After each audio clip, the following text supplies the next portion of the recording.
નમસ્તે વિદ્યાર્થી મિત્રો, કેમ છો? મજામાં ને?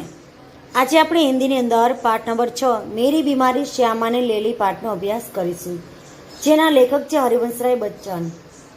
उनका जन्म सन 1907 और उनका निधन 203 में हुआ था। हिंदी साहित्य में हरिवंश राय बच्चन का नाम उनकी एकमात्र कृति से ही अमर हो गया। हालांकि विपुल मात्रा में साहित्य सर्जन किया है। छायावादोत्तर काल के कवियों में बच्चन एक विशिष्ट सर्जक रहे हैं। इलाहाबाद विश्वविद्यालय के अंग्रेजी के प्राध्यापक के रूप में, तत्पश्चात दिल्ली में सरकारी सेवा, आकाशवाणी और 2-1 अन्य स्थलों पर आपने सेवाएं दी। भारत के एक विशिष्ट कवि के रूप में राष्ट्रपति जी ने उन्हें राज्यसभा का सदस्य मनोनीत किया था। प्रारंभिक नौकरी पायोनियर प्रेस में की थी। मधुशाला के कवि के रूप में बच्चन जी को इतनी शोहरत मिली कि उनकी मधुशाला का सभा सम्मेलन, कवि गोष्ठी आदि में होता था। लोग बड़ी संख्या में उमड़ते थे। दिन को होली रात दिवाली रोज मनाती मधुशाला, लड़वाते हैं मंदिर मस्जिद मेल कराती मधुशाला। આવી સરસ મજાની રચના એમણે રખેલી છે, મધુશાલા, મધુબાલા અને મધુ કલશ। कैम्ब्रिज यूनिवर्सिटी से जॉन पेटिस नाम के कवि के समग्र वाङ्मय पर आपने पीएचडी की है। केंद्रीय मंत्रालय दिल्ली में आपने हिंदी विशेषज्ञ के रूप में अप्रतिम कार्य किया है। आपको कई पुरस्कार जैसे सोवियत लैंड पुरस्कार, साहित्य अकादमी पुरस्कार और पद्म विभूषण आदि पदवी प्राप्त हुई है। भारत देशની અંદર ખાસ એવોર્ડ આપવામાં આવે છે, જેમાં આમ જોઈએ તો પદ્મશ્રી, પદ્મભૂષણ, પદ્મવિભૂષણ, ત્યારબાદ ભારત રત્ન આપવામાં આવે છે। तीर पर कैसे रुकूं में आज लहरों का निमंत्रण, और इस पार प्रिय तुम हो, मधु है उस पार न जाने क्या होगा, जैसी काव्य पंक्तियां आज भी लोगों की जबान पर है। मधुशाला, निशा निमंत्रण, सप्तरंगिनी, मिलन यामिनी, आकुल अंतर, एकांत संगीत नामक इनके सुप्रसिद्ध काव्य संग्रह है। तो क्या बोलूं, क्या याद करूं, नीड का निर्वाण, फिर बसेरे से दूर और 10 द्वार के सोपान तक, शीर्षक से 4 खंडों में लिखी आपकी आत्मकथा है।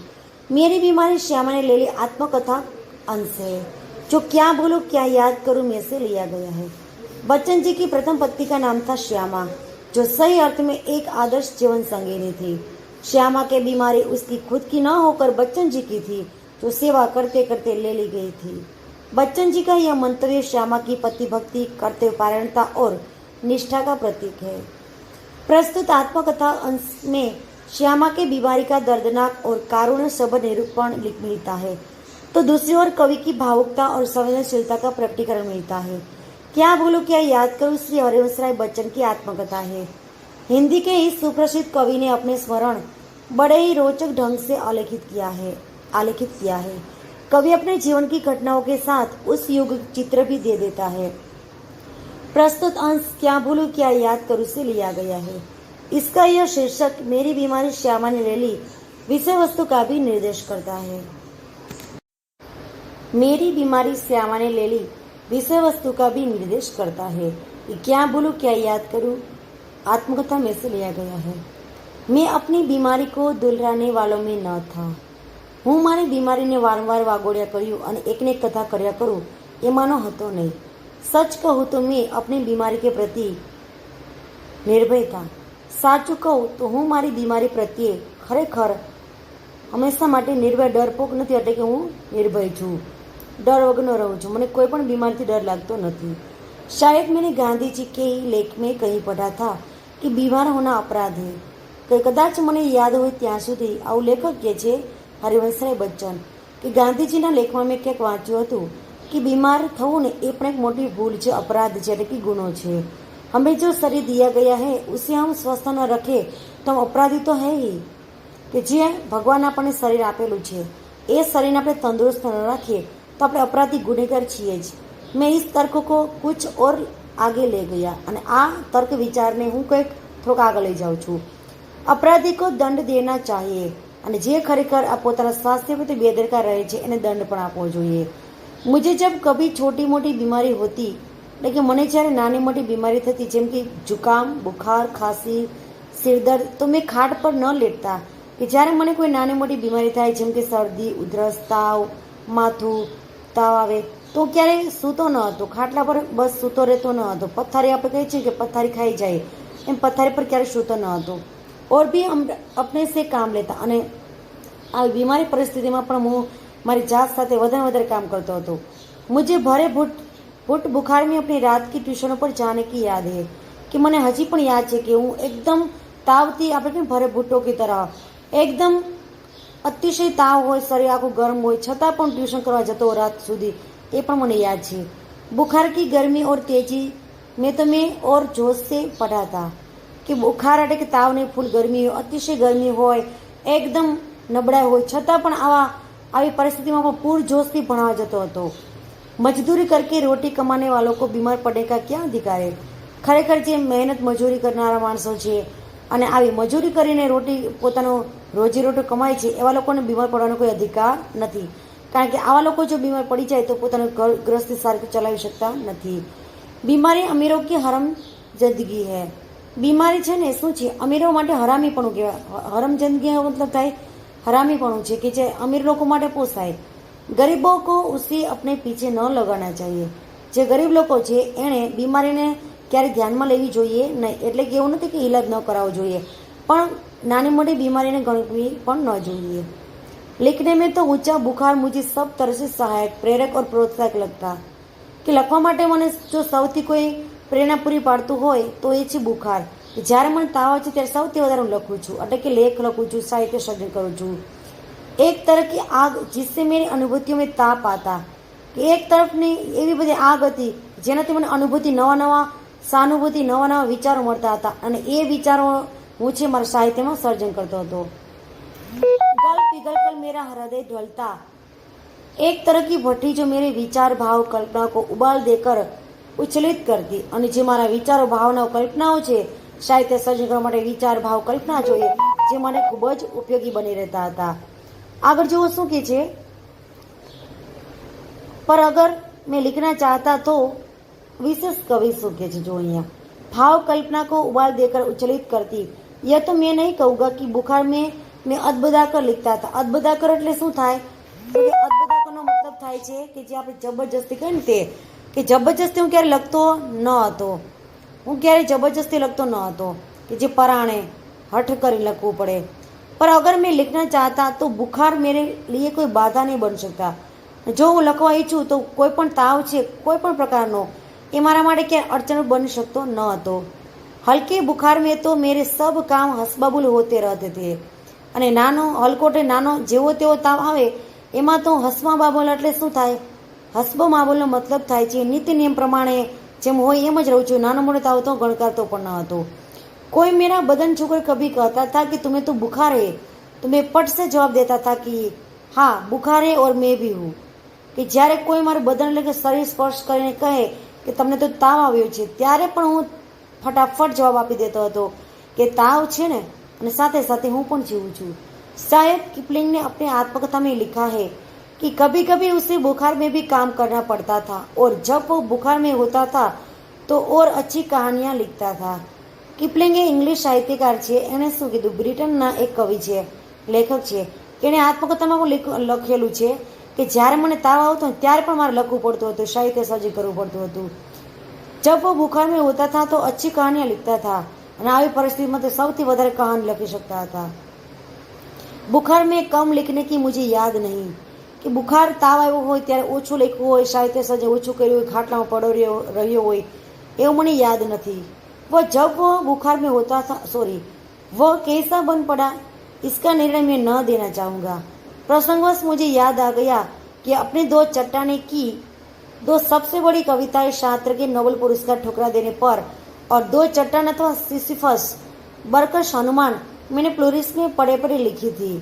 लेखक શું કે છે કે એને પ્રસંગોપત મુજે યાદ છે કે દો ચટ્ટાન સબસે બડી કવિતાએ, શાસ્ત્ર છે ને શાસ્ત્ર એ જર્મનીના એક સાહિત્યકાર છે કે જેને નોબેલ પારિતોષિક આપવામાં આવ્યું હતું પણ તેને પાછો ઠુકરાવી દીધો કે મારે નથી જોતો।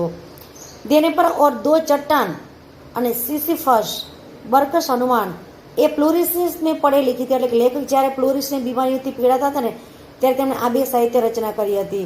પ્લુરિસિસ એટલે શું થાય, તો પ્લુરિસિસ એટલે છોકરાઓ જેની અંદર ખાસ કરીને આપણે જે ફેફસા ને ફેફસાની અંદર પાણી ભરાઈ જાય એવી બીમારીને પ્લુરિસિસ કહેવાય। बहरहाल जब मैं अपनी जवानी था અને જ્યારે બહરહાલ કે જ્યારે હું મારી જવાની में હતો બીમારી મુજે પરાજિત કરતી હતી ન કરતી હતી. એટલે શું કહે છે કે જ્યારે હું યુવાન હતો ને ત્યારે કોઈ પણ બીમારી મને ક્યારેય જીતી શકતી નહીં, એને બીમારીનું હરાવી દેતો હતો. મેં ही अपनी जीत से बीमारी को पराजित कर देता था અને બીમારીને હું હરાવી દેતો હતો. बुखार सुखार आखिर कितने दिन चलता है? बुखार सुखार ताव बाव કેટલાક દિવસ ચાલે? વિશ્રામ તિવારી કહા કરતે થે માર કે પીછે ભૂત ભાગે. વિશ્રામ તિવારી નામના વ્યક્તિ એવું કહેતા કે માર કે પીછે ભૂત ભાગે, મારવાથી ભૂત પણ ભાગે છે, તો શું તાવ ન જતો રહે? मैंने अपने प्रयोग से सिद्ध किया था કામ કે પીછે બુખાર ભાગે, કે કામ કરશો તો તાવ પણ જશે, અને પોતે સિદ્ધ કર્યો હતો. આગળ જુઓ શું કહે છે. यह बुखार मामूली न था. પણ લેખકને જે બુખાર તો તાવ હતો ને એક સામાન્ય ન હતો. इसका संबंध उस तूफान से था जो पिछले 9 महीने से मुझे झंझोर कर रहा था.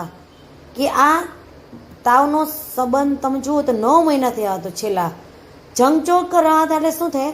લેખકને નિરાશ પરેશાન કરી રાખ્યા હતા, એવો તાવ હતો. ઝંઝોર કર રહ્યા था और जो शांत होने से पूर्व सबसे अधिक विध्वंसक झटका मुझे दे गया. અને શાંત થયો એને પહેલાં તો સૌથી મોટો વિધ્વંસક અને વિનાશ કરવાનો ઝટકો મને આપી ગયો હતો. સ્કૂલ બંધ થા. लेखक स्कूले जा सकता नहीं, पगार प्रश्न. ट्यूशनों पर मैं जाता था, उनकी आमदनी की मुझे जरूरत थी. ट्यूशन पर હું જાતો કે જેને આવકની મને જરૂર હતી. કિતાબો કી બિક્રી અભી નિયમિત નહીં થી. અને જે પુસ્તકો છે એનું વેચાણ, બિક્રી એટલે શું થાય? બિક્રી એટલે વેચાણ. એનું વેચાણ પણ જોઈએ એવું હજી થતું ન હતું. કર્જ સિર પર ચઢે છે. कर्ज પણ વધી જતું હતું. बुखार 10 दिन चला, 20 दिन चला, महीने भर चला, 2 महीने चला, जुलाई आ गई. 10 દિવસ, 20 દિવસ, મહિના, 2 મહિના સુધી, जुलाई સુધી આવી ગઈ. अब बुखार के साथ ट्यूशन पर ही जाना न होता. दिन भर स्कूल में पढ़ाना भी पड़ता અને આખો દિવસ સ્કૂલમાં ભણાવવું પણ પડતું. बुखार का नमूना वही. बुखार કયા પ્રકારનો હતો? सुबह बिल्कुल नहीं और शाम को 101 और 102 અને રાતના 101 થી 102 સુધીની ડિગ્રી એવો તાવ હોય. કમજોરી દિન દિન बढ़ती हुई અને શરીરમાં શક્તિહીન થયું અને દિન પ્રતિદિન શક્તિહીન શરીર થયું, તે અશક્તિ આવી જતી હતી. કભી કભી ધીમી ખાંસી, ક્યારેક ક્યારેક ધીમે ધીમે ઉધરસ. દવા શોકિયા દવા બાટુ એક હોમિયોપેથી કર રહા થા. દવા શોકિયા દવા બાટુ એટલે કે દવા વેચનારો માણસ છે, પહોંચાડવાનો, એ હોમિયોપેથી પદ્ધતિથી મારે ઇલાજ કરી રહ્યો હતો. કભી કભી સોચતા કે મુझे तपेदिक हो गया है. લેખક શું કહે છે, હું ક્યારેક ક્યારેક વિચારું છું કે શું મને તપેદિક હો ગયા હે. તપેદિકનો મતલબ થાય છે વિદ્યાર્થી મિત્રો ક્ષય, જેને આપણે ટીબી પણ કહીએ છીએ. તમે વિજ્ઞાનમાં ભણો છો, ટીબી પણ કહેવાય, ક્ષય પણ કહેવાય. એ ક્યારેક ક્યારેક હું વિચારું છું મુझे તપેદિક હો ગયા હે, ક્ષય થઈ ગયો છે. હો ગયા હો તો એલોપેથી કા ઇલાજ તો અસર બુતે બહાર હે. એટલે શું કહે છે કે એલોપેથી એટલે કે અંગ્રેજી પદ્ધતિ થતો ઇલાજ કે જે તો अपने અહીંયા કપાઈ ગયું છે, પણ अपने બુતે કે બહાર એટલે કે આપણી हैसियत के बाहर है. કારણ કે બહુ જ ખર્ચાળ હોય છે. क्या उस समय मेरी जीवा पर सरस्वती बैठी थी जब मैंने कहा था कि श्यामा का बुखार मैंने ले जा रहा हूँ. કે જો ખરેખર તે વખતે મારી જીભ પર સરસ્વતી બેઠી હશે ત્યારે મેં એવું કહ્યું હતું કે મારી બીમારી છે એ શ્યામાએ લઈ લીધી છે. तो मैं ले रहा हूँ, श्यामा का बुखार है जो मुझे आ रहा है. बेटी हो तो कितना अच्छा है, बेटी हो तो કેટલું સારું હતું. क्या मैं बीमार हूँ इसलिए श्यामा स्वस्थ है, कि શું હું બીમાર છું એટલા માટે તે સ્વસ્થ છે. जिसने पिछले 6 वर्षों से इन महीनों में ज्वर मुक्ति नहीं जानी है. 6 મહિનાથી ज्वर એટલે કે તાવ જતો ન હતો. पर श्यामा को मेरी बीमारी भीतर ही भीतर खाई जा रही थी. પણ શ્યામા એટલે એની પત્નીને મારી બીમારીની અંદરથી અંદર તેને ખાઈ રહી હતી, ચિંતા થતી હતી. उसने अपनी इच्छा बल से जैसे अपने को स्वस्थ कर लिया था कि वह भी कहीं मेरी चिंता न बन जाए. એને પોતાની ઈચ્છા શક્તિ પોતાનું શરીર એટલું સ્વસ્થ બનાવી લીધું હતું કે મારી ચિંતા ન બની જાય. उसके अतिरिक्त मेरी बीमारी का शायद किसी को पता भी न था. મારી બીમારી કોઈને ખબર પણ હતી નહીં કે મારી શું બીમારી છે. क्योंकि सारे काम तो मैं सामान्य रूप से किए जाता था. કારણ કે સામાન્ય દરેક કામ હું સારી રીતે કરી શકતો હતો. गर्मी में तो सभी थोड़े बहुत दुबले हो जाते हैं. ઉનાળામાં ગરમીમાં તો બધા થોડા ઘણા दुबला पतला થઈ જતા હોય છે. एक दिन उसने मुझसे कहा कि मैं डॉक्टर बीके मुखर्जी से अपनी परीक्षा कराऊं. એક દિવસ તેણે મને કહ્યું કે હું ડૉક્ટર બીકે મુખર્જી છે એની પાસે મારી પરીક્ષા કરાવો એટલે કે નિદાન કરાવો, ઉપચાર કરાવો। मैंने टाल मटोल की એટલે કે મેં વાત એની ટાળી दी थी तो उसने ब्रह्मास्त्र छोड़ दिया। ब्रह्मास्त्र એટલે કે अस्त्र द्वारा छोड़े जाने वाला एक अस्त्र है जो ब्रह्मास्त्र बोलते हैं। એટલે શું થાય એનો મતલબ તો કે કોઈ પણ સંજોગમાં હું એની વાતે ટાળી શકું તેમ હતું નહીં, પરાણે મારે એવા સ્વીકારવી પડે એમ જ હતી। મેં જબ તક अपने को डॉक्टर को न दिखाऊं वो खाना नहीं खाएगी, કે જ્યાં સુધી ડૉક્ટરને ન બતાવું ત્યાં સુધી એ જમવાનું છોડી દેશે। ब्रह्मास्त्र तो मानना ही था, હવે તેની વાત તો મારે સ્વીકારવી જ હતી। डॉक्टर मुखर्जी को भय था कि मुझ पर क्षय का आक्रमण हुआ है। डॉक्टर मुखर्जी ने डर હતો કે મારા પર ક્ષય એટલે કે ટીબીનો આક્રમણ છે। नुस्खा उन्होंने लिख दिया और कुछ चिंता मुक्त होकर पूरी तरह आराम करने को कहा। नुस्खा એટલે કે જે દવા માટેના ઇલાજ કરવા માટેના જે કેટલાક આયુર્વેદિક નુસ્ખા હતા, યુક્તિઓ એને મને લખી દીધી હતી અને જે ચિંતામુક્ત થઈ અને મારે આરામ કરવાનું કહ્યું હતું। નુસ્ખા मुझे मौत का परवाना लगा, કે જાણે મોતનું કારણ હોય તે એવું મને લાગ્યું। क्या मेरी विदा का समय आ गया, શું મારી વિદાયનો એટલે કે મારા મરણનો સમય આવી ગયો છે? क्या इतने ही दिनों के लिए आया था, કે શું આટલા દિવસો માટે જ હું આવ્યો હતો આ દુનિયામાં? इतना ही गाने गुनगुनाने केवल, શું ફક્ત આટલા જ ગીત ગાવાના હતા મારે? શ્રમ સંઘર્ષ કરને इतने दुख संकट उठाने, આટલું શ્રમ કરવાનું, સંઘર્ષ કરવાનું, આટલું સંકટ ઉઠાવવાનું। સ્વાગત કે ही साथ विदा की होती देखी तैयारी, અને સ્વાગતની સાથે સાથે મારી વિદાયની પણ તૈયારી જોઈ। બંધ લગી હોને ખુલતે ही मेरा जीवन मधुशाला, क्या मैंने अपनी भविष्यवाणी स्वयं कर दी थी, કે શું મેં જ મારી ભવિષ્યવાણી કરી દીધી હતી? सबसे मर्मवेदी प्रश्न था, क्या श्यामा के भाग्य में वेदव्य भी लिखा है? मर्मवेदी એટલે કે મર્મ को जानने वाला प्रश्न, કે શું ખરેખર શ્યામાના ભાગ્યમાં વિધવાપણું લખાયેલું હશે? मरने से मुझे डर नहीं था, મને મોતથી ડર લાગતો ન હતો। वह मुझे कठिन भी नहीं लगा, અને તે અઘરું પણ નહોતું લાગતું। कठिन लगा मरने के पहले जीना, પણ અઘરું હતું મરતા પહેલા જીવવું। पूरे आराम के अर्थ होंगे ट्यूशन छोड़ दूँ, स्कूल से छुट्टी ले लूँ, ज़्यादा लूँ तो बगैर तनख्वाह के लेने को तैयार हूँ, फिर घर का खर्च कैसे चलेगा? એના માટે કારણ કે મર્યા પહેલાંનો વિચાર આવતો હતો કે આરામ કરવાનો પણ કઈ રીતે આરામ કરીશ તો ટ્યુશન છોડવું પડશે, સ્કૂલ છોડી દેવી પડશે અને પગાર પણ નહીં મળે, ઘરનો ખર્ચ કઈ રીતે ચલાવીશ, અનેક પ્રકારની ચિંતા હતી। શાલિગ્રામ केवल अपनी तनख्वाह के बल पर घर नहीं चला सकते। શાલિગ્રામ કે જેના ભાઈનું નામ છે कि जे પોતાના પગાર ઉપરથી આખો ઘર ન ચલાવી શકે। कल उनकी बदली होने हो सकती है, कि काले तेनी बदली पण થઈ શકે। तब वे एक पैसा भी घर भेजने की स्थिति में न होंगे, ત્યારે એક પણ પૈસા ઘરે મોકલી શકે તેવી સ્થિતિ ન હતી। મોંઘી મોંઘી દવાઈ कहाँ से आएगी, અને મોંઘી મોંઘી દવા ક્યાંથી આવશે? કિતાબો से आमदनी अनियमित और अनिश्चित है, અને જે પુસ્તક વેચાય છે એમાંથી જે પૈસા મળે છે તો અનિયમિત અને અનિશ્ચિત નિશ્ચિત હોય નહીં। कर्ज भी अदा करने का कम नहीं है, और कर्ज भी चुकाने ઘણું બધું ખર્ચ પણ વધી ગયું હતું। શ્યામાને મેરી બીમારી સુની તો કાંપ ઉઠી। જ્યારે તેમની પત્ની શ્યામાએ તેની બીમારી વિશે જાણ્યું તો ધ્રુજી ઉઠી, પણ તુરંત સંભળવી ગઈ, પણ છતાં થોડીક વારમાં તે એ પરિસ્થિતિમાંથી પસાર પણ થઈ ગઈ। दृढ़ भी हो गई, मक्कम भी हो गई, जैसे उसने पल भर में શું કહે છે अनुभव कर लिया कि उसका कांपना मैं सहन नहीं कर सकूंगा। અને થોડીક વાર માટે તો એને થયું એવું અનુભવ પણ થયો કે જો હું ધ્રુજવા માંડીશ તો એ સહન કરી શકશે નહીં। इस खबर से मेरे माता पिता को तो लकवासा मार गया, અને આ ખબરથી મારા માતા પિતા લકવાસા માર ગયો તો એ તો આશ્ચર્યચકિત થઈ ગયા, दुखी થઈ ગયા। पिताजी धैर्यवान व्यक्ति थे, पिताजी धीरजवाड़ा व्यक्ति था। उन्होंने मुझसे कहा, घबराओ नहीं, हम घर बेच के तुम्हारा इलाज करेंगे, कि तू चिंता न कर, हमें घर बेचने पर तारा इलाज करावीशू। शालिग्राम असमर्थ था कि एक सांस लेकर रह गए, અને આગળ જુઓ શું કે છે। શાલિગ્રામ અસમર્થ था कि एक सांस लेकर रह गए। શાલિગ્રામ કે જે બચનજીનો નાનો ભાઈ હતો, सांस लेकर એટલે કે એક નિરાશ ને શ્વાસ લઈને બેસી ગયો। એને એમ થયું કે હવે ઇલાજ ઘણો જ મોંઘો છે અને માતા પિતા પણ ચિંતિત થઈ ગયા છે। मैंने कुछ दिनों के लिए ट्यूशन और स्कूल से छुट्टी ले ली, અને થોડા દિવસ માટે લેખક શું કહે છે કે મેં ટ્યુશન અને સ્કૂલમાંથી રજા લઈ લીધી। किताबों की बिक्री से कुछ रुपए पड़े थे, उनसे दवाई मंगा ली और चारपाई पर लेट गया। श्यामा की सेवा साकार हो गई, અને જે પૈસા બુકો એટલે કે કિતાબો એટલે કે પુસ્તકો વેચીને પડ્યા હતા એ પૈસાની દવા લઈ અને દવા લઈ અને खाटला पर सोई गयो અને श्यामा ने सेवा साकार થઈ। डॉक्टर ने निश्चित होकर आराम लेने के लिए कहा था कि तुम एकदम चिंता मुक्त दिन आराम करो। जब बहुत कुछ करने को रहता था, चिंता के लिए समय कहाँ था। अब तो चिंता ही चिंता करने को थी, तो चिंता ज करवानी હતી। विशेष चिंता भी मुझे सिर पर चढ़े कर्ज की, कर्जनी चिंता હતી સૌથી વધારે કે कर्ज કઈ રીતે ચૂકતે કરીશ। मेरा इलाज અહીંયા જો કપાઈ ગયેલો છે, मेरा इलाज हो या न हो पर कर्ज की किस्तें तो जानी ही चाहिए કે મારો इलाज થાય કે ન થાય, પણ પરંતુ આ कर्ज છે એ कर्जનું વ્યાજ તો જવું જ જોઈએ। उसकी नियमित अदायगी मेरी साख जुड़ी थी, કારણ કે તેની નિયમિતતાની સાથે સાથે મારી સાખ એટલે કે મારી ઇજ્જત અને પ્રતિષ્ઠા જોડાયેલી હતી। उसका जाना मेरे मरने से पहले ही मौत होगी અને એનું જાવું મારા મોત પહેલા જે બધું પૂર્ણ થઈ જવું જોઈએ।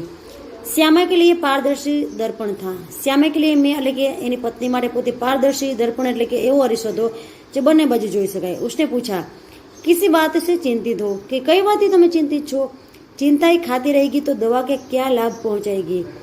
जो चिंता તમને ખાઈ જશે તો પછી દવાનો કઈ ફાયદો થવાનો નથી।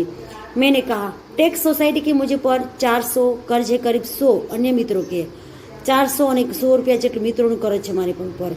उसने जो उत्तर दिया उससे मैं चौंक पड़ा और सहसा अचानक उठकर उसे घूर कर देखने लगा। मैंने आंख सामे एकदम जोया करूँ, जैसे श्यामा को एक बार फिर से पहचाने की जरूर हुई, ओळखवानी मारी जरूरत थी। उसने कहा था कर्ज तो मैं तुम्हारे मरने के बाद भी उतार दूंगी, तुम भी इसकी चिंता छोड़ो कि तुम्हारा मर्या પછી પણ હું એનું कर्ज ઉતારી દઈશ, તમે चिंता छोड़ी दो। मैं सोचने लगा श्यामा ने वज्र ही अपनी छाती पर रखकर यह वाक्य कहा होगा कि હું વિચાર પડી ગયો કે શ્યામાએ ખરેખર કડક અને પથ્થર પોતાના હૃદય પર પથ્થર રાખીને વાત કરી હશે। मुझे चिंता मुक्त रखने को वो क्या नहीं कर सकती थी અને મને चिंता मुक्त रखवा માટે શું નથી કરતી, બધા જ પ્રયત્ન કરતી હતી। मरने के लिए जो मैंने अपने आप को छोड़ दिया था वह मुझे एकदम गलत लगा અને મને આ બધું ભૂલ ભર્યું લાગી કે શા માટે મારું જીવન છે એ મારે મરવા માટે છોડી દેવું જોઈએ। मुझे अपने लिए नहीं तो श्यामा के लिए जीने का संघर्ष करना चाहिए। श्यामा के लिए मैंने जीवन में कुछ नहीं किया, कभी करने की योग्य नहीं रहा।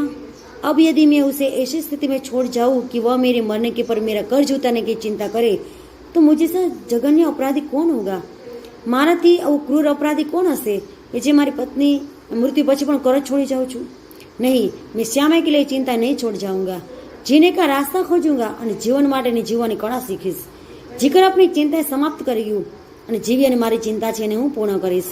एक रात जैसे मेरे कानों में किसी ने कहा एक रास्ता अभी भी है અને કોઈક મારા કાનમાં કહ્યું કે હજી એક રસ્તો પણ છે। 15 दिन के इलाज में अपना बटुआ खाली हो गया। 15 દિવસના ઇલાજમાં જ મારો આખું જે મની છે, પૈસા છે, બટુઓ છે, પાકીટ ખાલી થઈ ગયો। मैं कदापि नहीं चाहता था कि पिताजी घर को हाथ लगाए। હું ક્યારેય એવું ઈચ્છતો નહોતો કે પિતાજી ઘરને વેચવા માટે પ્રયત્ન કરે। अपनी वृद्धावस्था में शांति से बैठने को चाहे, उनके भूखे नंगे ही बैठना पड़े। कि वृद्धावस्थाમાં શાંતિથી રહેવા માટે માણસે ઘર જોઈએ, ભૂખ્યા તરસ્યા પોતાના ઘરમાં રહી શકે। उन्होंने एक शरण स्थल बनाया था कि शरण माटे એટલે કે નિવાસ માટે એક ઘર બનાવ્યું હતું। उससे उन्हें वंचित करने का कारण नहीं बनना चाहिए અને એનાથી હું એને અલગ ના કરી શકું। पर यह भी नियमित का एक व्यंग्य है। नियति એટલે કે એ ભાગ્યોનો એક વ્યંગ્ય છે, કટાક્ષ છે कि मेरे पिता माता दोनों में से किसी को अपनी छत के नीचे अपने अंतिम श्वास छोड़ने का योग नहीं बना था। મારા માતા પિતા બંનેમાંથી એવા છે કે કોઈને પોતાનો અંતિમ શ્વાસ છોડવાનો આ ઘરમાં મોકો મળ્યો નથી। ના જાણે રામ કહા લાગે માટી, અને આપણે કહીએ છીએ ને કે ન જાણ્યું જાનકી નાથે સવારે શું થાય, કોઈને કંઈ ખબર હોતી નથી। કઈ ભૂમિ કેને ઉપયોગ આવે આપણે પણ ખબર ના હોય। पर उस समय में कैसे जानता। और एक दिन मुझे वो रास्ता दिखाई दिया અને એક દિવસ મને રસ્તો મળી ગયો जिस पर अपने बल पर चलकर मैं अपनी चिंताएं समाप्त कर सकता था। किसी के लिए, विशेषकर श्यामा के लिए, मैं कोई चिंताएं नहीं छोड़ूंगा। इस संकल्प ने मुझे दृष्टि भी दी, बल भी दिया। मैंने डॉक्टर बीके मुखर्जी के पास जाकर कहा डॉक्टर साहब आपका इलाज बहुत महंगा है, मेरे पास आपके इलाज के लिए पैसे नहीं है। इसके पूर्व कि मैं कुछ और कहूँ या पूछूं, उन्होंने अपने बदनाम मुंहफट स्वभाव से कहा पैसे नहीं है तो जाओ मरो, तो पैसा नहीं तो जाओ न मरो। मुझे जीवन में चुनौती से ही बल मिलता है। चुनौती એટલે आप કહે છે ને એક ચેલેન્જ થી મને બળ મળ્યું છે।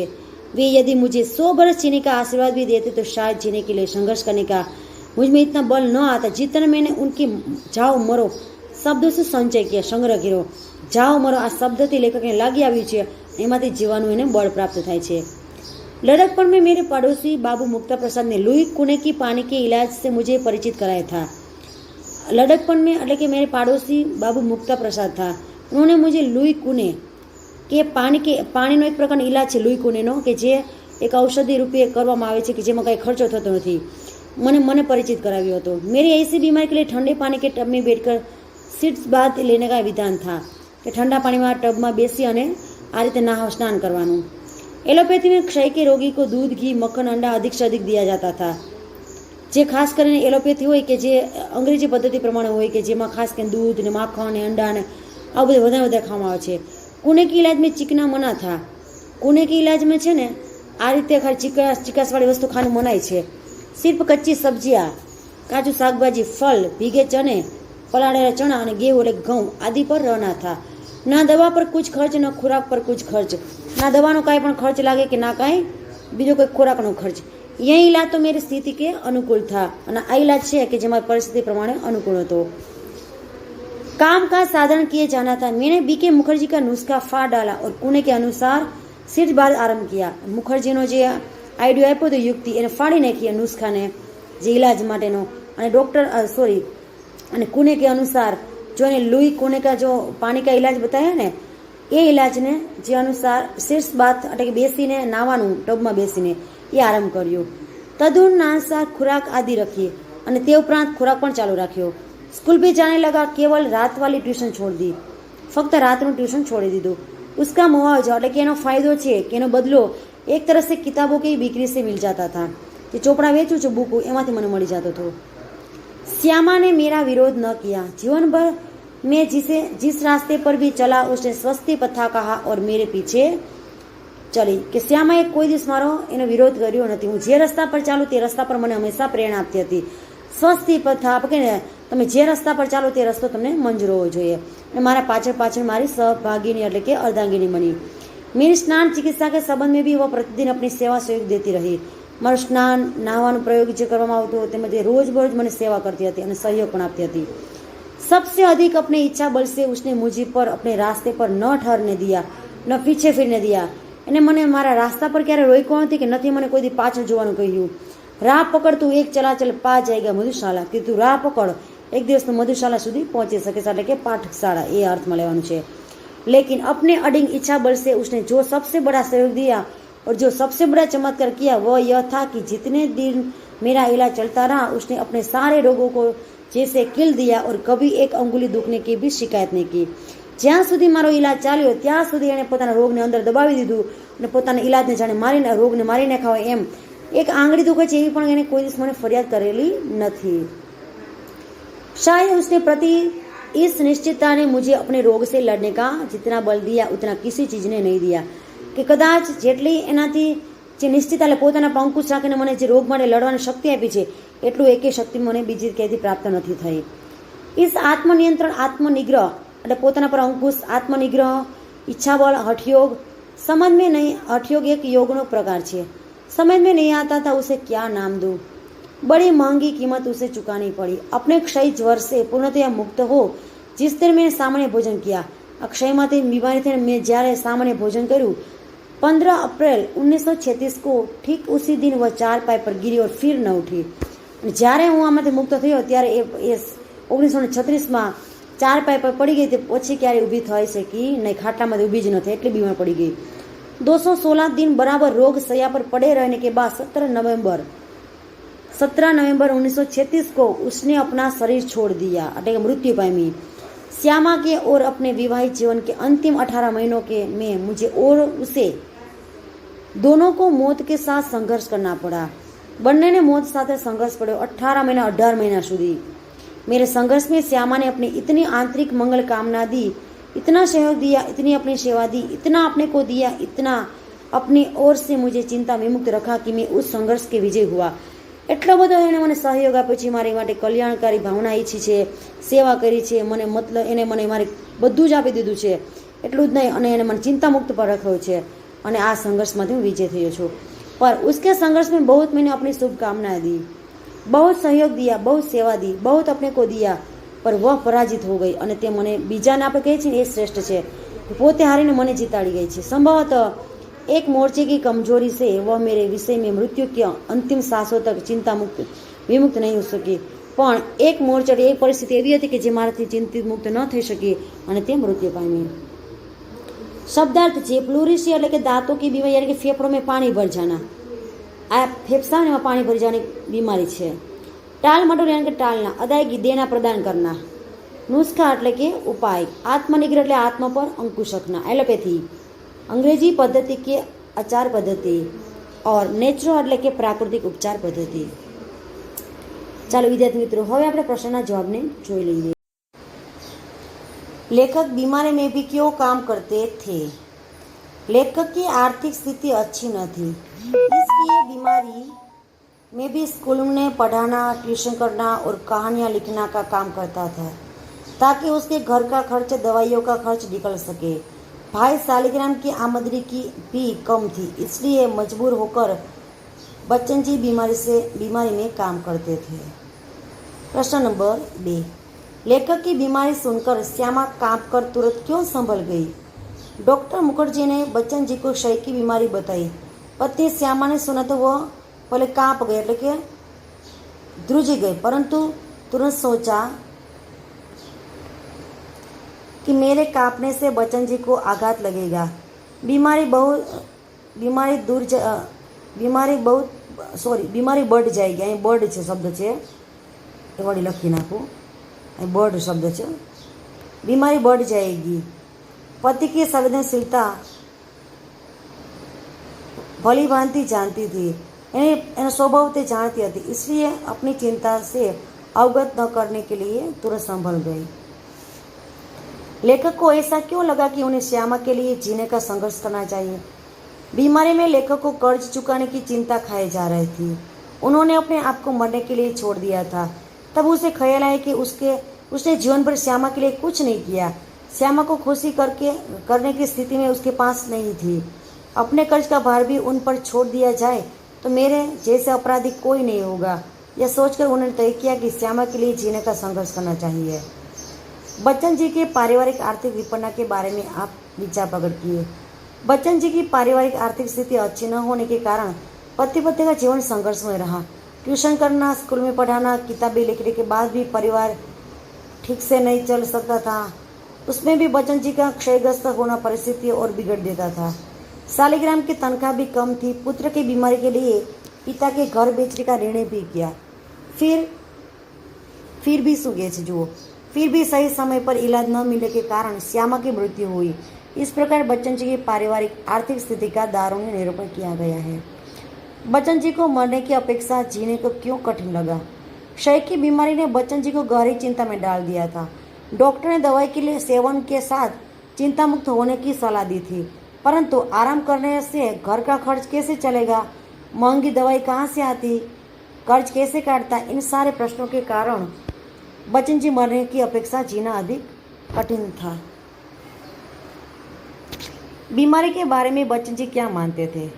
बच्चन जी बीमारी के बारे में मानते थे कि अमीरी को हराम जिंदगी है, हरामीपना है. गरीबों को उस अपने पीछे नहीं लगाना चाहिए. कीपलिंग ने अपने आत्मकथा में क्या लिखा था? कीपलिंग ने अपने आत्मकथा में लिखा था कि कभी कभी बुखार में भी वो अच्छी कहानियाँ लिखता था.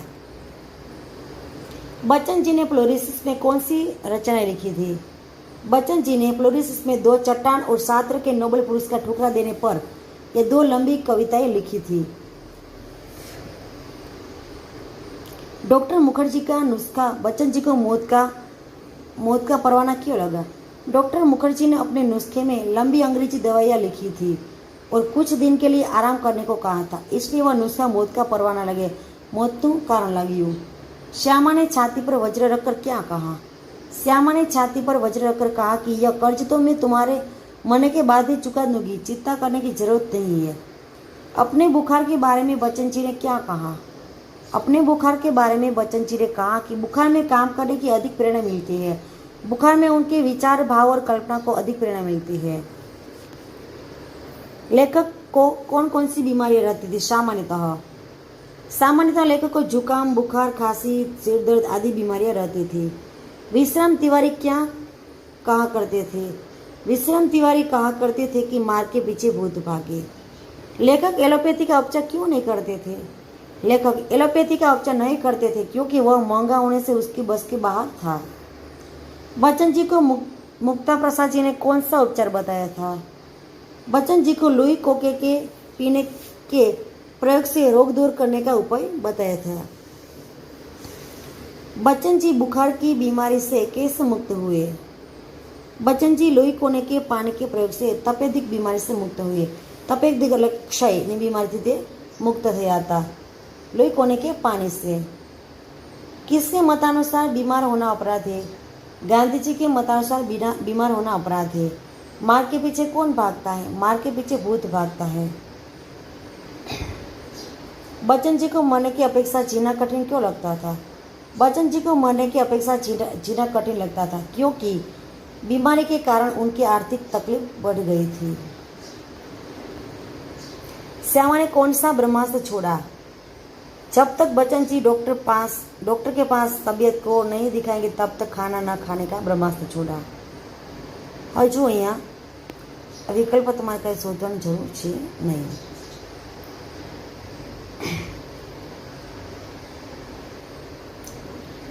હવે મોટા પ્રશ્ન જોઈએ। ભાવાર્થ સ્પષ્ટ कीजिए। बीमार अमीरों की हरम जिंदगी है, गरीबों को उसे अपने पीछे न लगाना चाहिए। तो कि बीमार अमीरों के लिए हरामीपन है। बीमारी का बहाना बताकर वह काम नहीं करता क्योंकि उसके पैसों की चिंता नहीं होती, जबकि गरीबों के लिए काम करना जरूरी है। जो गरीब बीमारी का बहाना बताकर वह काम न करेगा तो कैसे चलेगा? उसका घर कैसे चलेगा? गरीबों को रोज का काम रोज खाना होता है, इसलिए गरीबों को बीमारी के पीछे नहीं लगाना चाहिए। काम के पीछे बुखार भागे। काम न करने वाले को सामान्य बुखार भी ज़्यादा लगता है, उसे दूर करने के लिए वह दवा लेता है, जबकि काम करने वाले को ज़्यादा बुखार भी सामान्य लगता है क्योंकि वह बुखार में भी काम करता है और बुखार भाग जाता है। હવે જુઓ અહીંયા કેટલાક પર્યાયવાચી શબ્દ આપેલા છે જેના આપણે આમાંથી કેટલાક ઉત્તર શોધીશું, તો જેના ઉત્તર પણ આપણને અહીંયાથી જ મળી જશે। જુઓ અહીંયા ઉપાય છે। ઉપાય એટલે શું હોય? નુસ્ખા। વેતન એટલે શું થાય? તનખા। શાખ એટલે પ્રતિષ્ઠા। લલકારના એટલે ચુનાવ કે ચુનૌતી, સોરી ચુનાવ નહીં પણ ચુનૌતી। ચાલો એના પછી જો અહીંયા સંચયનો મતલબ થાય છે સંગ્રહ કરવો। જો અહીંયા પહેલામાં આપેલો છે એ પ્રમાણ પણ આપણે જોઈએ તો નુસ્ખા, બીજામાં છે એનો જવાબ છે બીજામાં છે સી, તો સીની અંદર તમે જો બીજો પણ શું થાય છે? તનખા। શાખ એટલે શું થાય છે? ત્રીજાની અંદર પણ એનો ઉત્તર આવે છે સી, તો એ પણ સાચો છે। ચોથામાં ડી આવે છે। જો અહીંયા ચુનૌતી અને પાંચમામાં છે જે આપેલો છે જે તમે જોઈ શકો છો, પાંચમામાં સી એટલે કે સંગ્રહ। વિરુદ્ધાર્થી શબ્દ છે ચીકના। ચીકનાનો મતલબ શું થાય છે? ચીકના એટલે ખુરદરા, જે એવો ખોરાક છે કે જે સ્વાસ્થ્ય માટે હાનિકારક હોય, એટલે કે આમ જો કે ચીકના એટલે તો ચીકણો ખોરાક થાય, પણ વિરુદ્ધાર્થી શું થાય? જે ચીકણો ના હોય કેવો હોય? કરકરીઓ કહી શકાય ને, એવો ચીકણો ના હોય તેવો। મધુ। મધુ એટલે શું થાય? આમ જુઓ તો આપણે વિરુદ્ધાર્થી બતાવવાનું છે, પણ મધુ ના હોય તેનો મતલબ થાય કટુ થાય। કલેશ એટલે ચિંતા થાય, પણ ચિંતા ના હોય તો આપણે એનું વિરુદ્ધાર્થી કરવાનું છે એટલે શાંતિ। વિમુક્ત એટલે એકદમ ચિંતા મુક્ત, પણ અહીંયા આપણે એનું વિરુદ્ધાર્થી શોધવાનું છે એટલે જેનો મતલબ આવે છે વટ। જટિલ। જટિલ એટલે એકદમ અઘરું, અઘરું ને કેવું? સરળ। અહીંયા વિરુદ્ધાર્થી આપણે શોધવાનું છે જેનો મતલબ થાય છે સરળ। સ્વતંત્ર તો કે પરતંત્ર, બીજા પર આધારિત હોય, તો અહીંયા એનો વિરુદ્ધાર્થી છે પરતંત્ર। निम्नलिखित शब्दों में से भाववाचक संज्ञा बनाइए। भाववाचक संज्ञा बनानी है। मैं अपने को बीमार नहीं मानता तो कि बीमार। श्यामा को भी बुखार आने लगा, तो अहीं आपणे एनो शोधवानो छे उत्तर बुखार। साहित्य की बिक्री अभी नियमित नहीं थी। अब केनी बिक्री बात करे छे तो साहित्य की बिक्री એટલે નિયમિત, કારણ ભાવવાચક સંજ્ઞામાં નિયમિત। जीवन में चुनौती से ही बल मिलता है, तो एनो उत्तर आवे छे चौथा बी बल। श्यामा बहु दयावान थी, तो एना अंदर आवे छे दयावान। भाववाचक संज्ञा शुं होय? सॉरी, जेमां भाववाचक संज्ञा बनाववानी छे। भाववाचक तने खबर ज छे, संज्ञा तमे भणी गया छो ए प्रमाणे। निम्नलिखित शब्दों में से विशेषण बताइए। जो ये विशेषण बताववानुं छे। डॉक्टर इसकी विस्तृत जांच करेगी। विस्तृत। उस जटिल प्रश्न का उत्तर किसने न दिया? जटिल। हमारे पास ज़्यादा समय नहीं था, ज़्यादा। और जो અહીંયા श्यामा परिवार में महत्वपूर्ण सदस्य थी, तो महत्वपूर्ण में શું આવશે? सी। डॉक्टर के पास जाने का यह अचूक उपाय था, એટલે શું આવશે? अचूक। निम्नलिखित शब्दों में से पुल्लिंग शब्द बताइए। तनख्वाह, सरस्वती, संघर्ष और बीमारी। संघर्ष करना, संघर्ष कैसा? बुखार आया, कल्पना की, शिकायत की, आत्मकथा लिखी, એટલે बुखार। स्थिति, अपराध, परेशानी या શાક। तो આપણે કઈ ત્રીજાની અંદર આવે છે બી, अपराध। गलती स्त्रीलिंग, पत्नी स्त्रीलिंग। असर, असर जो, असर ए असर हुआ એટલે પુલ્લિંગ। છાતી સ્ત્રીલિંગ, જીહવા ચુનौती, मजा, मजा ए पुल्लिंग बतावे छे। निम्नलिखित शब्दों में से स्त्रीलिंग शब्द बताइए। चिंता हुई, खुराक खाई। પછી ત્રીજું मधुशाला, स्कूल, आशीर्वाद और डॉक्टर। मधुशाला लिखी। रास्ता, बल, शिकायत की અને शिकायत स्त्रीलिंग। विधान, पैसा, इलाज, बिक्री, बिक्री हुई, डी। शब्द समूह के लिए एक शब्द बताइए। 100 बरस जीने का आशीर्वाद, शतायु। शत और 100 और आयु, शतायु, सी। जिसे चिंता न हो वो चिंता मुक्त, निश्चिंत भी कहा जाता है, लेकिन चिंता मुक्त। अंग्रेजी पद्धति का उपचार पद्धति एलोपैथी। काम में लगा हुआ, इसको हम व्यस्त बोलते हैं, मस्त बोलते हैं, लेकिन काम में जो चौथुं है, काम में लगा हुआ यानी कि व्यस्त। काम करने की पद्धति है, जो कार्य पद्धति आप कहें कार्यविधि है ते। विद्यार्थी मित्रों, आटला प्रश्न जवाब जोया छे। હવે આ પ્રશ્ન જવાબ છે એ તમારે સ્વાધ્યાયમાં હોય ને એટલા પ્રશ્નો તમારે લખવાના આમાંથી, અને બાકીના નહીં લખવાના। એટલે જેટલા સ્વાધ્યાયમાં પાઠ્યપુસ્તકમાં આપેલા ને સ્વાધ્યાયના અભ્યાસમાં એટલા પ્રશ્નો જવાબ તમારે લખી નાખવાના તમારે CWE પાકી બુકમાં। HWE તમે જે કરો છો એ જ તમારે કરવાનું છે।